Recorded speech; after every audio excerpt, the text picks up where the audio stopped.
What's up, everybody? Dan here from nexttoronto.com, your WordPress and internet marketing expert. Today I'm going to be talking to you guys about a popular outsourcing website called Fiverr, which I believe started off by offering services for $5, but now the services cost everything but $5 for the most part. If you do plan on hiring a freelancer online, I do recommend using outsourcing websites such as Upwork, which I've mentioned in a previous video, so that the funds that you're paying out are only released to the freelancer when the project is completed. If you don't use these types of websites, then you're more likely to just be donating your money away and getting hosed in the end. On that note, if you've recently received an email from the Prince of Nigeria, that isn't him, so don't send him your money. At Next Toronto, we provide quality WordPress development. So if you want to avoid the entire headache of hiring a freelancer online, which comes with language barriers and dealing with people on different time zones, or just outright getting ripped off, make the right investment and contact us.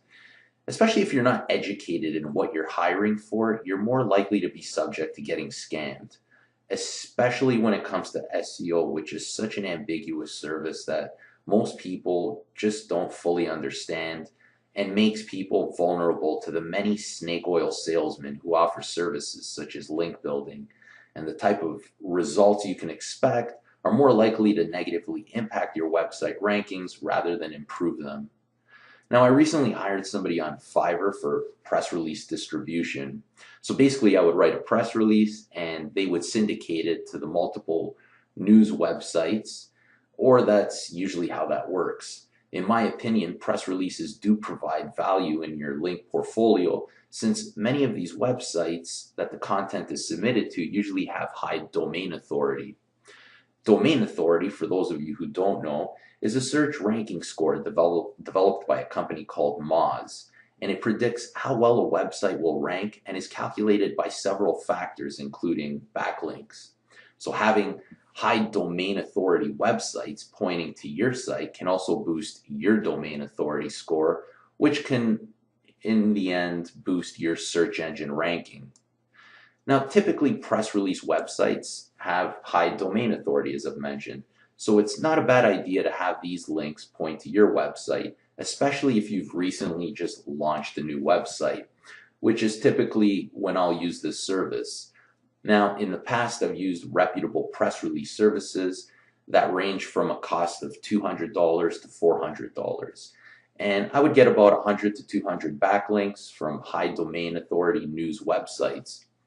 Now, I recently decided to give Fiverr a chance to see what type of results can I get from their press release services for just $30. I used one of my affiliate websites as a guinea pig for testing this, and I was interested to see how it would compare to the more reputable services I've used in the past. I chose a freelancer who had a perfect 5-star rating with a long list of glowing reviews, which, in retrospect, I'm guessing were fake. In less than just 24 hours, I was provided a PDF with all the links that were submitted to about 150 websites. Now, of the 150 websites, 20% of the links were on non-existent sites, or they led to a 404 page or page not found.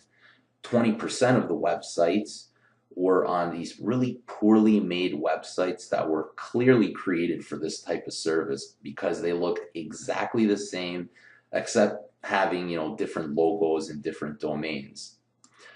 Now, the one major issue I noticed with the press releases were that you couldn't search for these press releases on the websites, and they were nowhere to be found on the website if you followed any sort of links. If a link is not accessible by spiders or on a standalone page, there is no chance that link is going to be found by the Google search bots, and therefore there's no benefit to even having that backlink. Now, needless to say, I was pretty disappointed with the results, and the freelancer got pretty defensive when I brought up these issues, but at least he gave me a refund. Unfortunately, a refund on Fiverr doesn't mean you'll get the money back. It just means that your money goes into a Fiverr balance. So I did send an email to Fiverr requesting that they put the money back into my PayPal account, which they were nice enough to do, and I wasn't interested in playing Fiverr roulette again. I've spoken with other people that have hired graphic designers for logos on Fiverr in the past, and they thought they got a good deal. But whenever I took a look at the logos, it looked like they were made in less than 10 minutes by just using some modified stock photo. Now, it's not to say that you won't get lucky hiring freelancers on Fiverr, but my recommendation is if you got the funds, just hire an experienced graphic designer or professional who will likely provide you with multiple samples, the necessary raw files, and they'll take the time. It's unlikely that I'll probably use Fiverr again, but if you've used them in the past and you're happy with your experience, or you just want to share your experience, please leave a comment below. And that's it for today, guys. See ya!